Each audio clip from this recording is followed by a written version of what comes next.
Hello, good afternoon. Thank you all so much for joining us for our second webinar of Trust or Trustworthiness, which comes first. I am Tanisha Harris, our Clinical and Quality Improvement Manager here with the Council, and we are so excited that you all have taken this time to come learn with us and join us as well.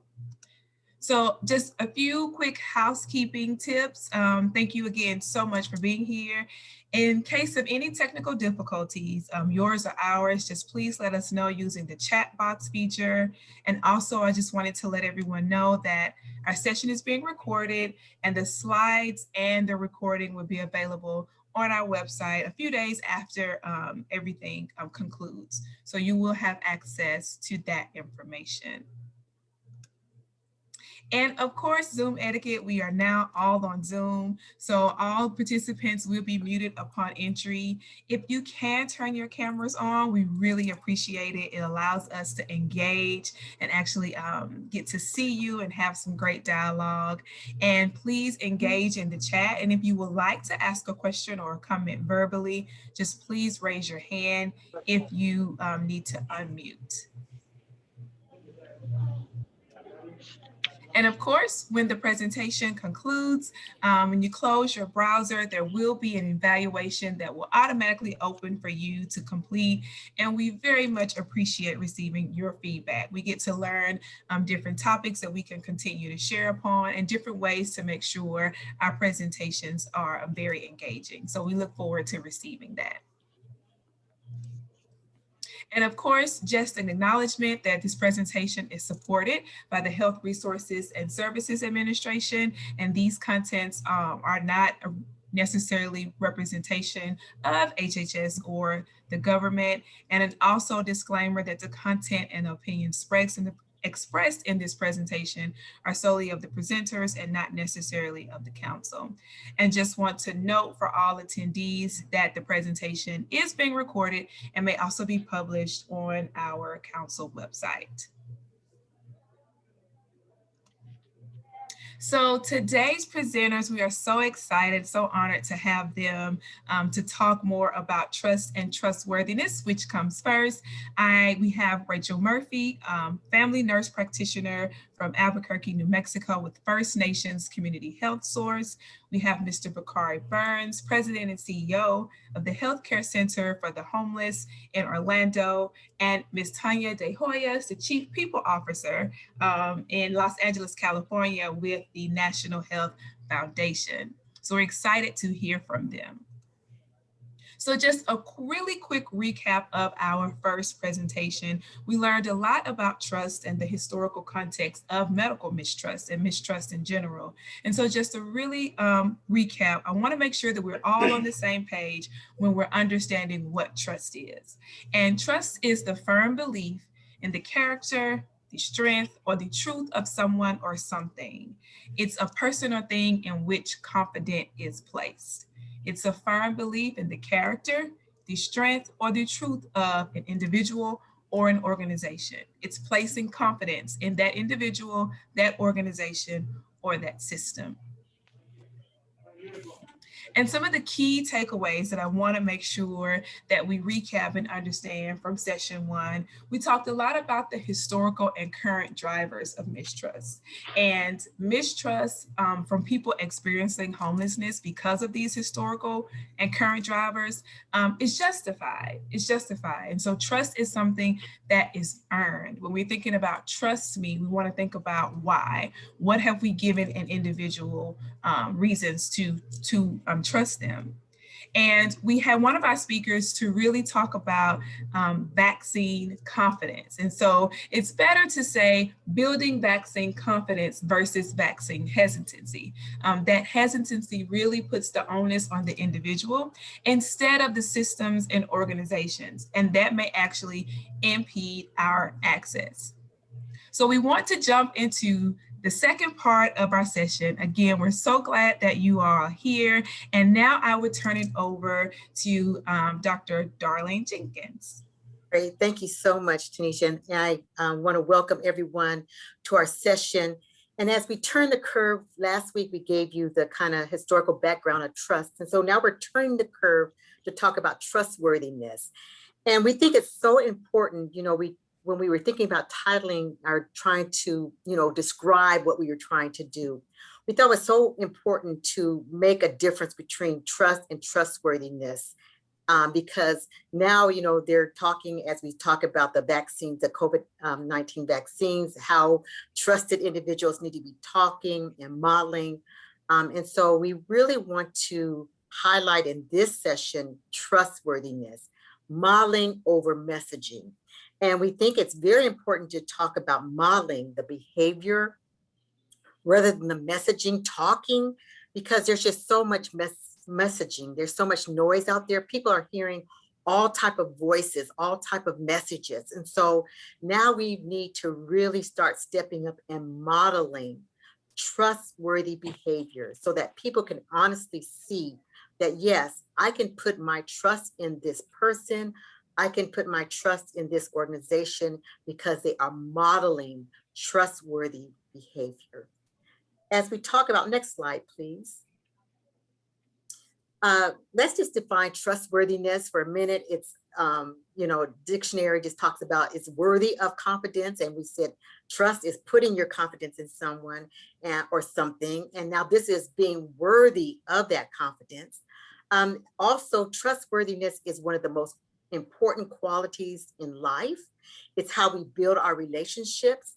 And I want to pause here because I'm not sure last week that we really emphasized enough that people who have been traumatized or who have had traumatizing experience in their life have difficulty trusting. And so, we talk about homelessness as a traumatic experience. It can compromise one's ability to trust. In the book, The Body Keeps the Score by Dr. Bessel van der Kolk, he says that trauma literally reshapes one's mind, their brain, their body, and it compromises how we experience pleasure, how we engage, our self-control, as well as trust. And so as we think of providing services and interacting with people experiencing homelessness, we must recognize the trauma that they have experienced, which can compromise the trust they may have in us. And that is so why it is so important that we exhibit trustworthiness. Next slide, please.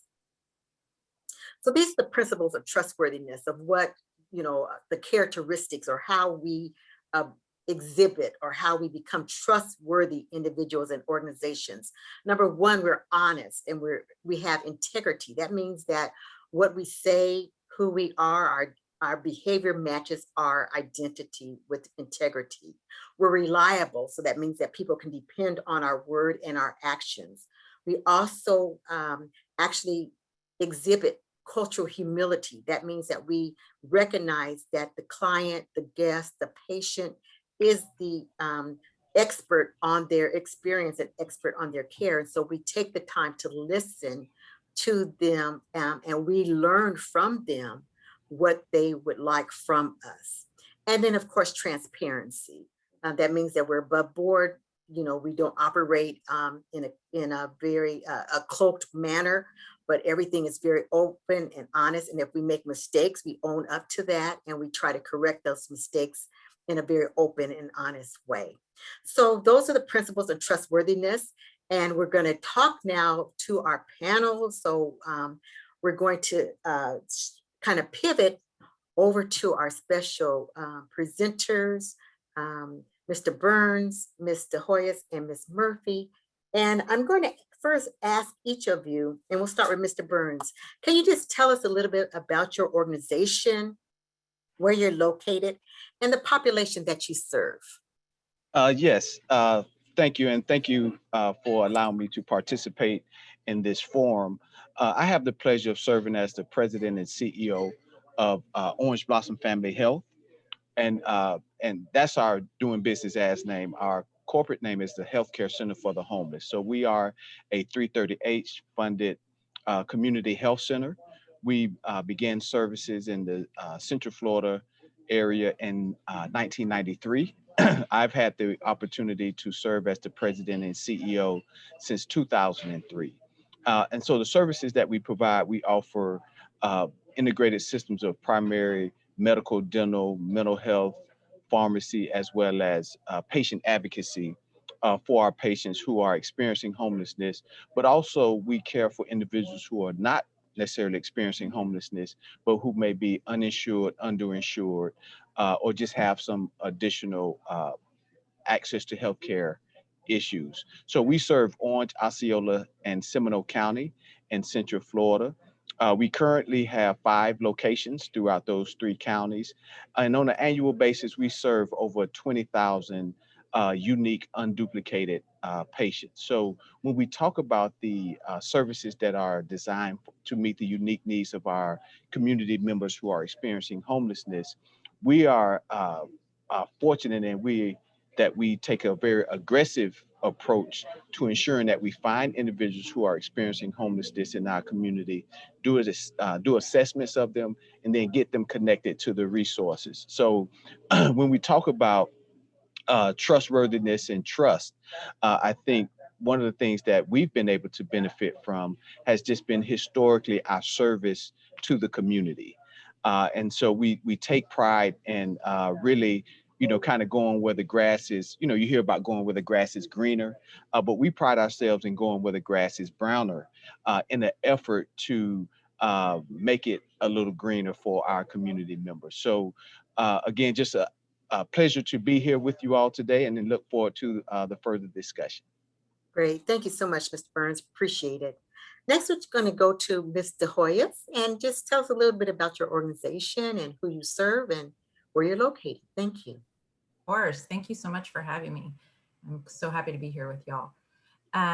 So my name is Tanya de Hoyos. I am the Chief People Officer for the National Health Foundation, and we're based out of Los Angeles, California.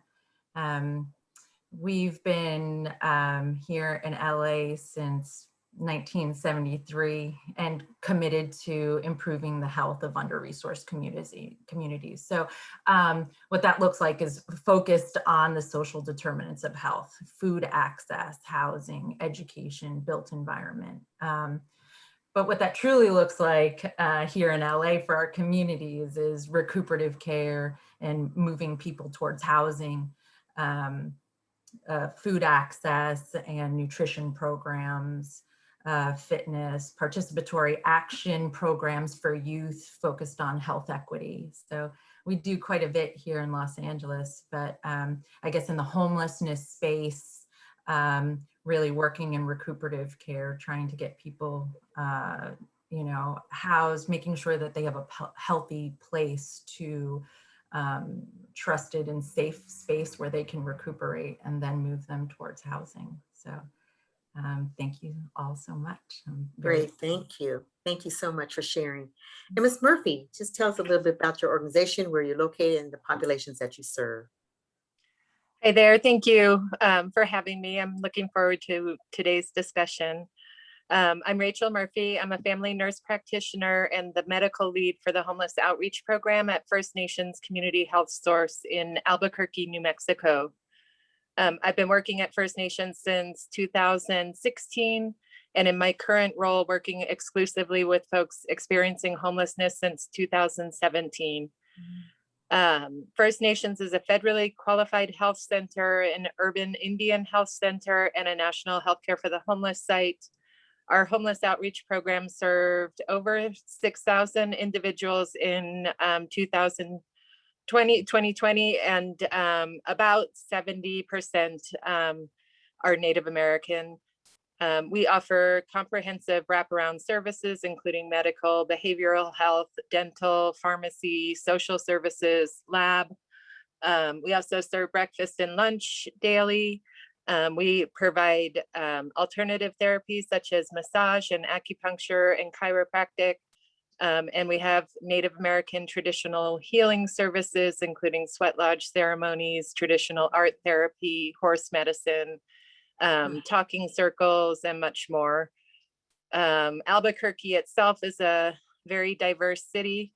And it is 59% population being people of color. And in 2014, Native Americans were the second largest racial group here in Albuquerque, following the Latinx community, making up 4% of the city's population. I just did a little bit of research on the point in time count before this presentation. And in 2019, we found that 25% of people surveyed reported, surveyed during the point in time count for homelessness were Native American. So that was definitely the largest discrepancy amongst the racial groups per population. We also found that almost 60% of the folks surveyed slept rough rather than utilizing the services in the community.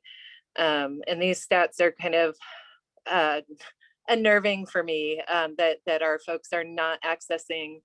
They do access our center, and I do think that that is a trust issue, but they are not accessing the greater city services as far as shelter and other resources go. And I think I'm glad we're talking about these things. I think trust is huge. I think bringing up the idea of trauma and trust, you know, it takes someone willing to be vulnerable to trust. And, you know, that puts a huge responsibility on us as caretakers, not to compromise that vulnerability in any way. And it happens every day that people do put even just a little bit of trust into the world and end up pulling back. And so I think that's why us as providers of services for these folks need to not only work very hard to serve our population, but to educate our communities, our children, our neighbors, all of that, so that people are treated with a little bit more kindness. Great. Thank you so much, Rachel. So as we pivot just a little bit, we're going to kind of go in and then go out. So let's focus a little bit about, you know, what you have been doing or what you have heard, I guess, regarding some of the trust issues in your community. So, for example, as we started to roll out the COVID-19 vaccines, the Pfizer, Moderna, as well as the Janssen, what did you hear from your communities? And each of you were kind of, you know, invited to come because you serve marginalized populations, right? You serve people not only experiencing homelessness, but also the intersection of perhaps marginalized populations, be it African Americans, Black, Latinx, Native Americans. So what did you hear when your organization first wanted to start having people come to get vaccinated from your community? Was there acceptance? Did you hear questions? Just kind of, let's talk a little bit there, and then we'll go about building trustworthiness. But Carly, let's start with you, and then we'll make our round again. Yeah, sure. Well, thank you for that question. One of the things that we experienced as we were rolling out, so what we did initially before the vaccine, we had a huge COVID testing initiative. So we started to lay the foundation for some of that trust during that process. So I think that we had a leg up, you know, on some organizations, but also, you know, when we think about trust and trustworthiness, we also have to think about, you know, we talk about individuals who are impacted by COVID-19 with pre-existing medical conditions. But I also think we have to think about those individuals who have pre-existing mistrust for healthcare organizations, the government, and institutions of that nature. And I think what we have to do is, as you mentioned, I love when someone said just being transparent, you know, because I think what we all were dealing with and challenged with is the unknown. You know, there was a lot of unknowns that even the scientists had, and so you had to begin to trust and educate the community on what's truly happening. I do believe that that starts with transparency. But one of the things that we started to started to see was when the vaccines came out. So we began to receive our own shipment of vaccines through the federal program. But prior to that, our county actually gave us some vaccines to administer. But what happened prior to them giving us the vaccines, they had a group that attempted to go into some of the homeless camps and some of the and attract some of the our community members who are experiencing homelessness. And the feedback that they got was, um, well, is the Hope Team involved? Now, our Hope Team, that's our outreach arm of our health center. So we have about 20 individuals who are providing outreach in our community. So the report we got back from the county was when they approached people who are experiencing homelessness, they began to ask, is the Hope Team involved? Because they knew that the Hope Team, our outreach arm, had been there for them through different crises, and if this is something that's important, they wanted to make sure that our Hope Team was involved. So that was eye-opening for me. And what it got me to start thinking about is the question I believe that many of our communities ask is, what are some of the past initiative and activities? And the question is, where were you when? This pandemic is happening, but there have been crises that a lot of these communities have been facing prior to the pandemic. So the question is, where were you when? Where were you when there was a tuberculosis outbreak? Where were you on those cold nights? The housing initiatives, the food sharings, where were you on the criminalization of homelessness? Where were you then? I think if you can point to say, hey, we've always been in the community. This pandemic is new to all of us, but it's one thing that you can do is trust that we're going to operate on your best interest because we had that history of doing so. So I think that really benefited us because we've had years of just serving this population regardless of what the situation was. So we never wavered on that. And so I think that was important. And we saw where there's a lot of benefits. Now we have some of our state-run vaccine programs that are reaching out to us to let us know that they're doing a vaccine program and ask us to show up and be present. Also, I'm in a unique situation. I'm the CEO of the health center, but also about a year and a half ago, I was elected as a city commissioner. So I also am a city commissioner for Orlando. Uh, and you oftentimes think that because you're elected, that will automatically give you the trust with the community, but that's not the case. Even though you hold an elected office, you hold elected office, they still want to know where were you when. So that was kind of our experience when we start to get work with others in the community, but also when we started our own vaccine initiatives. Great. Thank you so much, Picard, for sharing that. And that's so important, that history, right? I mean, having that, developing that relationship in crisis or not in crisis, that relationship is so, that history of having a relationship is so important. Tanya, you want to share with us, what did you hear in your community? How did you guys start? Was there a lot of mistrust voiced? Sure. I'm chief people officer, and so my perspective very often is HR based and with my staff. And so, internally, the people who work for NHF are part of the community, right? It's part. So when I use the word community, very often I'm talking about my staff as well. And so very often their voices and concerns are just the same as, what's happening in the community. So we really, really listen to our staff about what their fears are and it's a really good pulse point, right? To know what's going on in the community and how people's thoughts and feelings. And so, there definitely was, I think initially with COVID, people about the virus even being a real thing, until people started getting sick, and that's when, truly, as far as testing and how we tested staff and trying to again, being trustworthy to our own staff. That goes back to that modeling it, right? Like, we're here for you. In LA, there were protests, and so people concerned about, like, I need to go home, and I need to go get food for my family before things start closing up. And, so building that trust with our staff, of course you can go home. Of course, I think that's important for them to model, if they don't have that trust with your organization, how can they build that trust, if they're going, oh, NHF is caring for me. NHF is,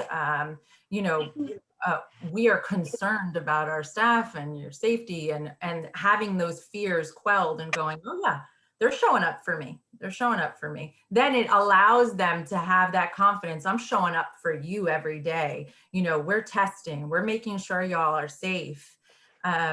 And so, everybody, right from day one, everyone's wearing masks, like that's happening, right? And, in the beginning where it was a little bit like, oh, dicey, about what we can do and what we can't, we're just acting in your best interest. We're going to get you masks. That's it, right? And we're going to send masks home to your families too, and that kind of thing. I think that was so, it seems like an eternity ago, right? When we're talking about just getting masks.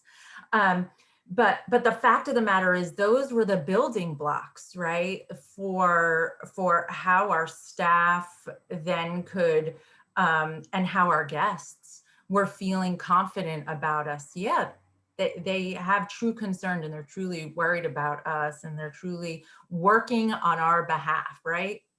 They've got me. They've got my back, right? And so I think that was critical. Then, once vaccines started coming on board and people had access to that, we have promotoras on staff that essentially their work is signing people up for CalFresh benefits. And that pivoted a little because our communities really needed that help, right? So then they were alongside signing up people up for benefits now on Zoom instead of in person. Now they're talking about vaccines, like, hey, what are your concerns? So they already had built that trust, and we could that was a building block. We already had our foot in the door, just like Bakari was saying, they already know you're there for them, right? Just through your actions.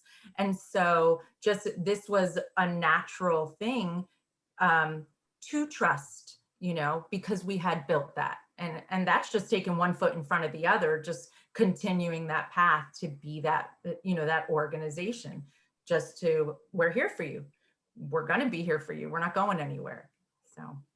Great, thank you so much. And before I shift to Rachel, I'm going to just remind our listening audience to please put any questions you may have in the chat. And if you have a question you'd like to ask, just raise your hand, and we'll be happy to give you the opportunity to ask. So Rachel, let's shift to you. And what did you hear? How did you guys get started, and how did you respond?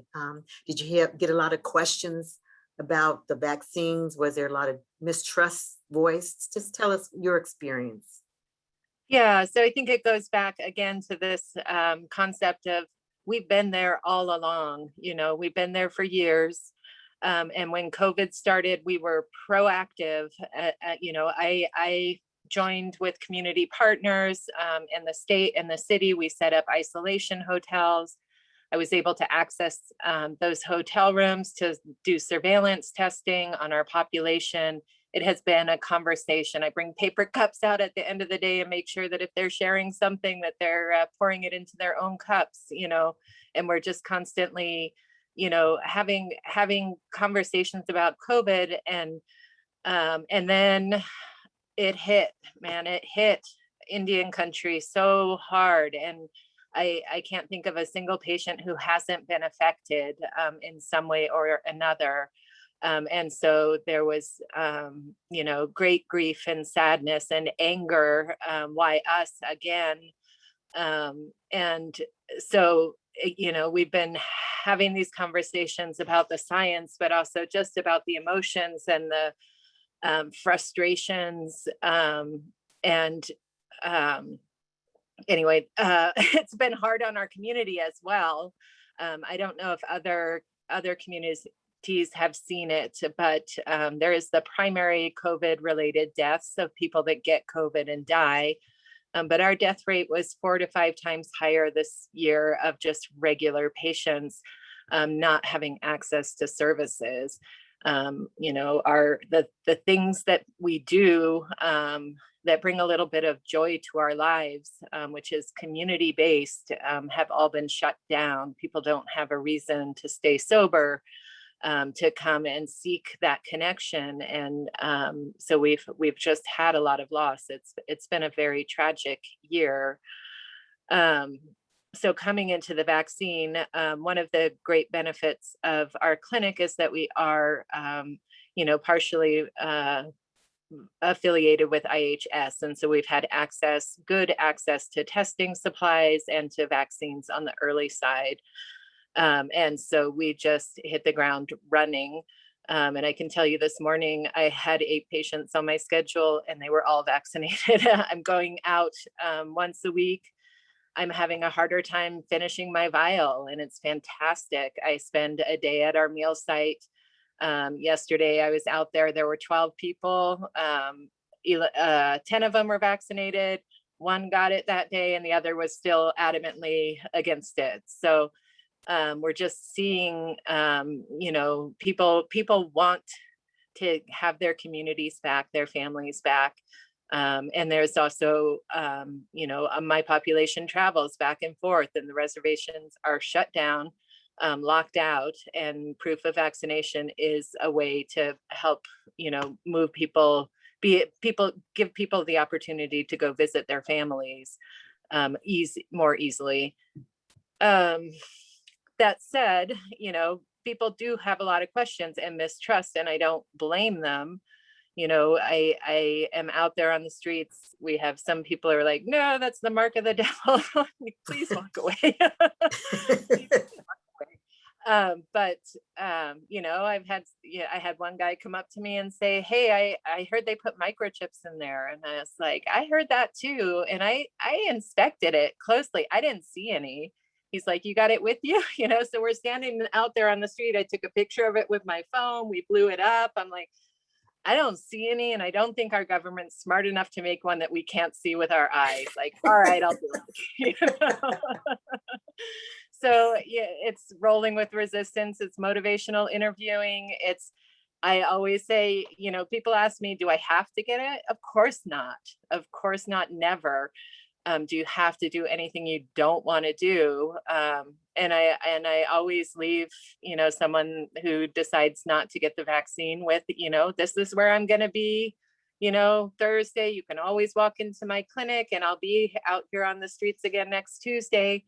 If you change your mind, you know, at any time, it's here for you. And I think that's all we, you know, we have a lot of resistance to the flu shot too. That's all we can do is just, you know, educate and allow people to make the best decisions for themselves. And I think as more and more people see other people getting vaccinated, they start to feel more comfortable. However, that Johnson & Johnson blip last week was has you know, created a lot of discussion this week as far as concerns. I've had a lot of calls of like, I think I have a blood clot, you know. Yeah. And it's challenging because, you know, that vaccination specifically is really targeted towards our population. And that's like the worst thing that could happen, you know, Right. As far as trust goes. Yeah, let's just kind of linger with that, because we know that with that happening with Johnson & Johnson, that has thrown a little hiccup into the service and brings questions. So with that happening, how are you building or rebuilding that trust or showing trustworthiness to hopefully get people to, I don't know, accept, or are you giving other options? What are you doing, Bakari, So, in your organization? Sorry. I'll start with Bakari, then I'll come back to Rachel. Yes. And so what we're doing, we're acknowledging the concern. We're allowing them the opportunity to ask questions. But also, I think the key is making sure that everyone has a choice. Because when the Johnson and Johnson came, we were excited because, that became the preferred vaccine, because it was one shot. You don't have to come back. We also have on every Tuesday, we go out into our on the streets and into our homeless shelters and provide vaccinations right there, as well as to our homebound individuals who are homebound, whether they be seniors or just unable to leave the home. And so that became the primary vaccine that we would use. Uh, but what happened when it was a pause, and it was fortunate that when it was a pause, we called everyone we had on the appointment and let them know that while we promised Johnson and Johnson, because of the pause, we educated them on the pause. But also during that education on the pause, we highlighted the the safeguards and the safety, and how safety was a priority, and that the safety, the concerns about safety is why we have the pause. And so we highlighted that we saw this as a positive from a safety standpoint. So we took the opportunity to talk about the pause, educate them why we thought it was a good thing that if there's something that's happening, that we talk about it. But then the key was offering them the opportunity to have either or. So we just started back with offering the Johnson and Johnson, and what we have, there's still some hesitancy on or lack of confidence in the Johnson and Johnson vaccine, but we highlight that the Pfizer and Moderna, their efficacy, their safety, and there hadn't been any concerns. So again, just acknowledging it, being transparent, allowing them to express their concerns, hearing them, but giving them the choice. I think that Mhm. has been key. Yes. Great, thank you. I'm sorry, Rachel. I'm going to shift back to you, then I'll go over to Tanya. I know you had something that you were going to say about that. I was just going to say, yes, we're offering options. We have to. I would want the choice myself, and I believe that everyone should be able to have that.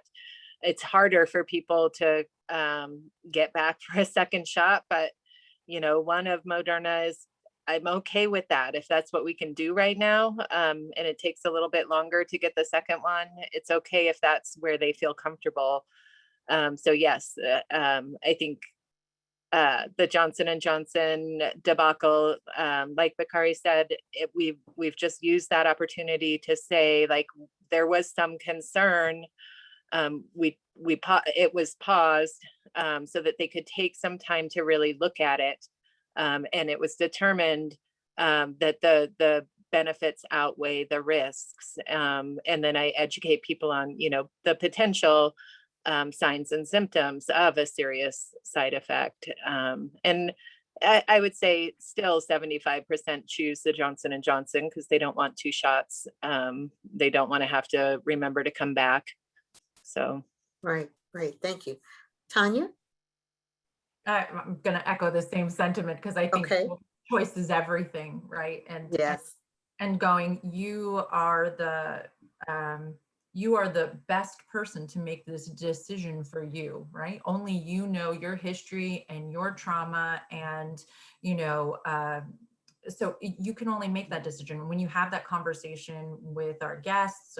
Even with my staff members, having that conversation, the onus is on them, right? You get to decide. And so, yes, just presenting options, a choice, right? And there are other, we had a vaccination clinic partner come to our facility, and we were scheduled to have Johnson and Johnson that day. And then, like we had to rearrange everything that very morning. It was like literally the day they had announced the pause.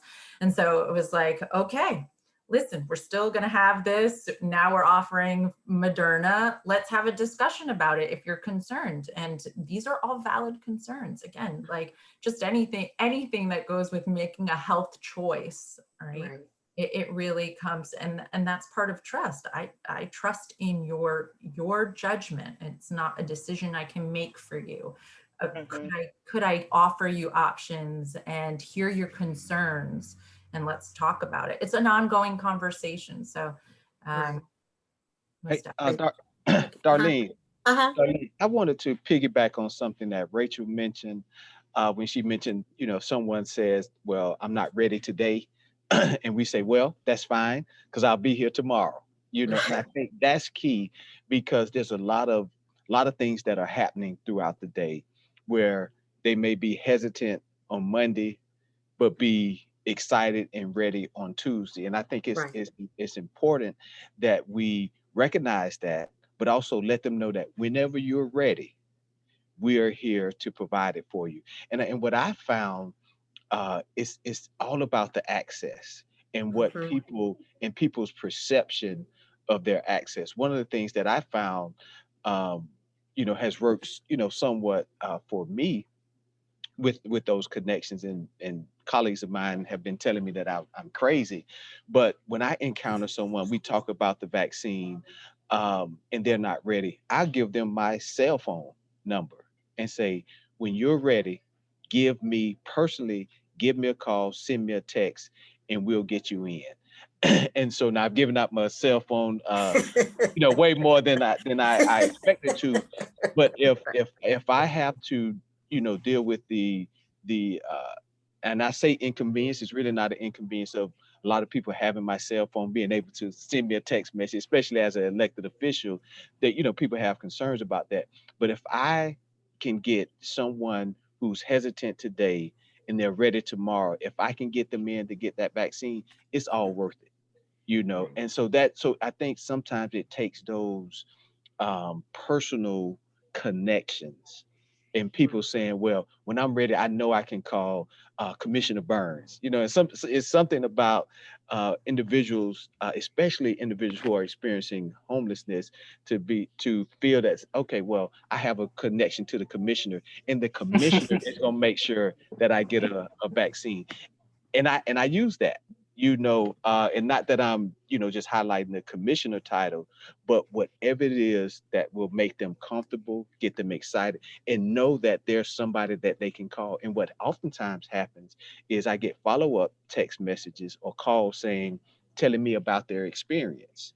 And I encourage, and then I'll get a call say, hey, my friend or my sister or my girlfriend is ready to get the vaccine. Can you help him as well? So again, I think we have to be creative.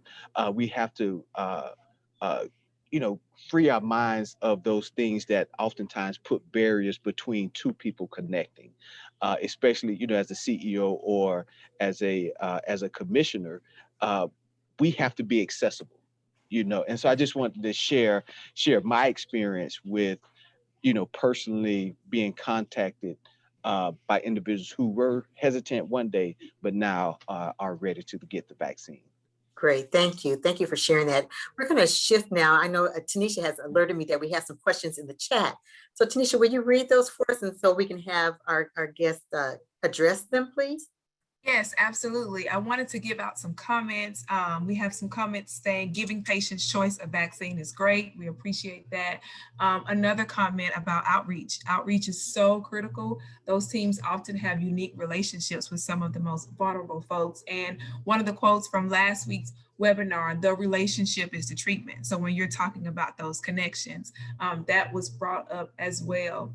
One of the questions that I wanted to highlight from Catherine, thank you so much. It says, as I saw the principles of trustworthiness, it made me think there are a number of ways the systems we work with and in often make it more difficult for staff to be trustworthy. What policies or workflow procedures can help staff feel like they have the time, the autonomy, and the resources to build connections and provide the care that people need? So what policies or workflow procedures can help staff feel like they have the time and the resources to build connections? I'll start. I'll take a stab at that, and I can't speak of necessarily specific policies or procedures, but one of the things that we had to recognize is when the pandemic hit, we had our staff that was focused on providing the primary care, the primary dental services, and just their regular workload. But then when the pandemic hit, now what happened was we were also now asking them to do COVID testing. You know, without, the true expansion of the team. And now we're talking about, now we need to set up to do COVID-19 vaccinations. So one of the things that we we focused on is we listened to them and took their concerns very seriously, because put their regular duties can be stressful, but now you're putting on top of them the testing, the vaccine, and then their own concerns for interacting with patients and being, the potential of taking something, something back home. So what we did was what we're currently doing is ensuring that we're staffing up. So we have now vaccine specific teams. So our regular staff members are able to continue to focus on the primary care needs of our patients that are happening, but we have specific teams who are focused on the vaccines and the testing. And so what we found is that now that's giving our medical assistants and our clinical support staff a little more time to educate the patients who are coming in for their regular visits on the need to get vaccinated, or encouraging the vaccine, where before they just felt that they didn't have the time. So I think increasing, when you can, the your personnel, and having ample personnel. And but at health centers and many nonprofits, we all wear 10 or 12 different hats. So if we can find a way to remove one or two of those hats from my staff, I think we'll start to see the benefits that would result in giving them the necessary time to provide that education. Great. Thank you. Anyone else would like to answer the question for as how have you made the time? Tanya? Sure. I think that, that's really, really important, the listening to your staff, right? And listening to what they need. I think one of the things that first came out, of course, as a leadership team, we want to make everyone feel safe. And, initially we started putting out these emails, and in the beginning, right? Like, hey, this is what's going on this week, or what have you, new news, new policies that are happening that are impacting the work they're doing, right? And then things started to get a little bit like a new normal, kind of, calming down. We had our policies and procedures into place. And then staff said, hey, we really like those emails, right? Like, hey, we really like those direct conversations you were having, the pulse points, like asking me how I am, what I need, right? And so we're like, oh my God, we didn't want to create more noise, right, by putting out. And so, something so simple as weekly emails from leadership saying, this is what y'all were asking about this week. This is what we're gonna, just extra communication, because out of that came so many beautiful things this year, so building relationships with partners in our community to do food distributions to the community we surround. That's not something we had done regularly, but now we partnered with council members, and they said, hey, could you be a site to do a food distribution? And that's all volunteers. They said, yeah, we'd love to do that. And now we've become a food distribution site within our community. And that's amazing, and it's beautiful. And it's a lot of it is volunteers. And that came from them, because we were very confident in them knowing what they need, what the community needs. So trying to answer Catherine's question about how do you set up those workflow procedures, I guess imbuing the staff with that, like, the communities we serve, what your workload is. If you know of a partnership, we want to hear it, because that's how we do the work. You are the experts. And so I think sometimes it's just letting from leadership from everywhere and permeate the culture of, you have a lot of answers, and let's make it happen. You make the magic happen, right? So I think it's being confident in them and telling them that. Good communication seems so simple, but often in crisis mode, that's something that shuts down. So. Thank you so much. Rachel, did you have anything you wanted to add before we move on? I could just talk a little bit to the challenges we faced. I feel like we put up a fortress, right? And we staffed it with a bunch of new folks that were, called screeners. And my patients were used to having access to me. They can walk in my door, and we've got a window down the hall. They wait till I come out of a patient room, knock, knock, knock, hey, I need a da, da, da, whatever. And that was like blocked. They were having a hard time getting appointments scheduled. Most of my patients do not make scheduled appointments. They walk in when they need to see me, and we fit them in. And so there was education. I think it was challenging, and I found that going out on a regular basis, working the line a little bit, just kind of checking in if there were people feeling like they were, not being able to access, that we could address where that breakdown was, and educating the staff as they came in new to the organization on how we work, because we work different than the main clinic. Our patients have different needs, and we have different expectations of them. And so, we don't require they're there 10 minutes early from their appointment. We're happy if they get there that week. And that's, it took a little bit of teaching on, on our part, that like, we're okay with this. This is how we roll, and we're okay. But, yeah, it definitely I think it made people question, it pushed some people away for a while. And so I'm, out there again. I'm back at our meal site, which had been just takeout only, and we weren't accessing the building for medical care at that time. So I'm back over there and in the building, and just trying to rebuild those relationships where people felt like they couldn't get what they needed for a little while. And that's challenging.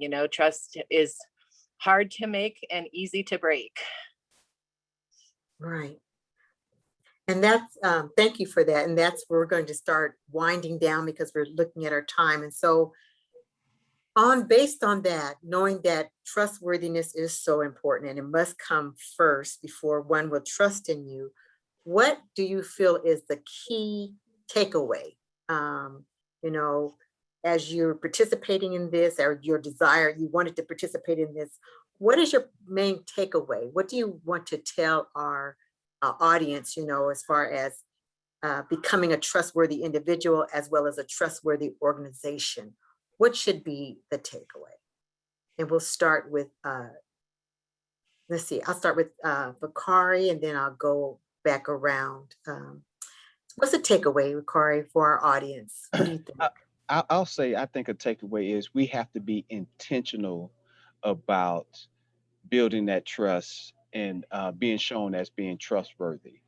And also, I think we can't take for granted, and we can't just assume that because of the positions we hold, or the position of our organization in the community, that automatically brings trust.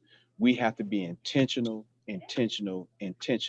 about building that trust. But also, we have to remain transparent, and because oftentimes we you know put up this facade about, well, we have everything together, we have all the answers.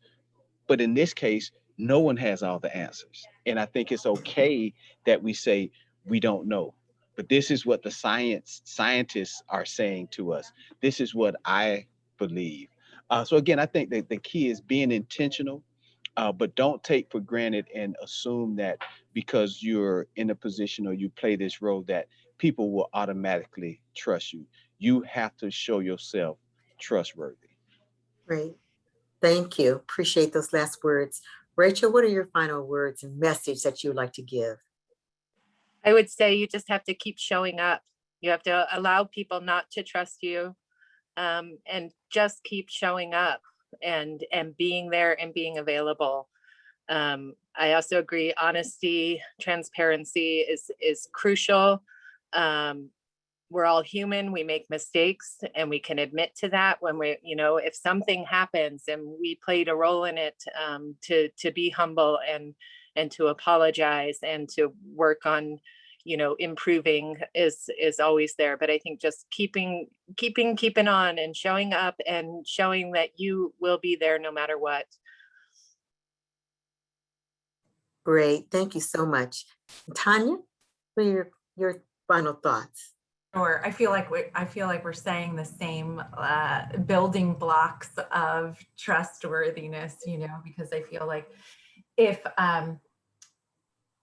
and they're so simple, yet it is hard, and it's something that just needs to be consistently done. So I feel like partnering like that's really important. Not putting yourself like, I have all this knowledge and I'm trying to impart this knowledge, right? It's I'm in that, we're in the thick of it together, right? And what Bakari said is, I don't have all the answers, right? I don't, but we don't, and I'm here side by side. We're going to find out together, and we're going to do our best to do this, right? And I think partnering is a lot. What ends up happening is a lot of asking, right? Like, what is it? Make no assumptions about what people need. That goes for your staff as well. Just having really good conversations about what it is, what are your fears, what can I help with, how can I assist, and when you keep just showing up, like, I'm gonna still have those conversations with you every day, and I'm here for you. I think that honesty and just genuine, just here to help, is truly how trust is built. Just that you show up every day. So. Exactly. Great. Thank you so much. We're going to take a poll. We're coming down to the end, and we're going to have a poll now just to see how our audience is feeling and what principles of trustworthiness and how you plan to take this information back to your organization. So can we have the poll, please? So for our audience, we'd like you to indicate, how do you hope to use what you've learned in this webinar? And you can select as many as you think. Are you going to champion the policy procedure changes in your organization where you see there may be areas where we can become more trustworthy? Are you going to share this information? Would you like to improve the implementation of staff training on trustworthiness? Improve community outreach efforts? Honor the principles of trustworthiness so patients will have more trust in you? Or is there another area that you would like to do that? So please take this a few minutes. I'm looking at the chat, and I just see someone has mentioned saying, I keep coming back to the underlying principles of what all are sharing: right to self-determination, body autonomy, cultural humility, and trauma-informed care. And she said, thank you so much for sharing your experience and wisdom. Someone actually said, this is the best COVID-19 webinar I have attended to date. Thank you, Bakari, Tanya, and Rachel, and the whole National Healthcare for the Homeless. So thank you. And we can close the poll now. And just for a final word, here are the results. Okay, great. Thank you. It looks like they're going to share the information. And as we mentioned, these slides as well as recording will be sent to you. And please share and look for additional chance to provide the information to your team. And then for the final word, we like to just share with you as we conclude in that, we focus kind of on COVID, building the trust as we have addressed the COVID-19 pandemic, but just beyond this COVID-19 discussion. And I think one of our presenters said this, and I think it was Bakari, but all of them, Tanya as well as Rachel, were talking about being trustworthy is good business.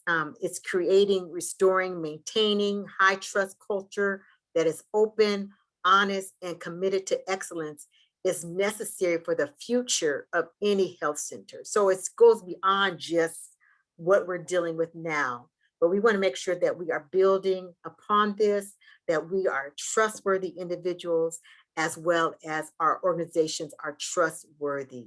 And this actually, it lends to excellence and the future to our health centers. So thank you so much. Next slide, please.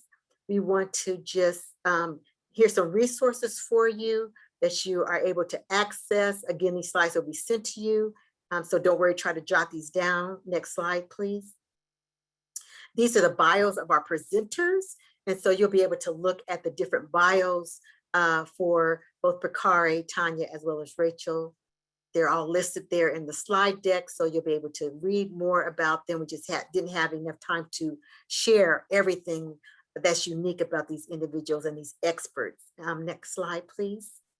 And then follow us on social media, please. We have Twitter, we have Facebook, and also our YouTube station that you can get information about the council as well as the National Institute for Medical Respite Care.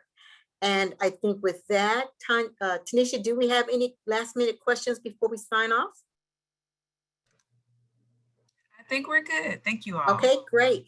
Thank you all. Thank you so much, Bakari, Tanya, and Rachel, for your time and your expertise and for sharing your words of wisdom. And thank you all for joining us this afternoon. We look forward to future webinars, and please stay tuned. So take care, hugs, and stay well to everyone. Bye-bye. Thank you.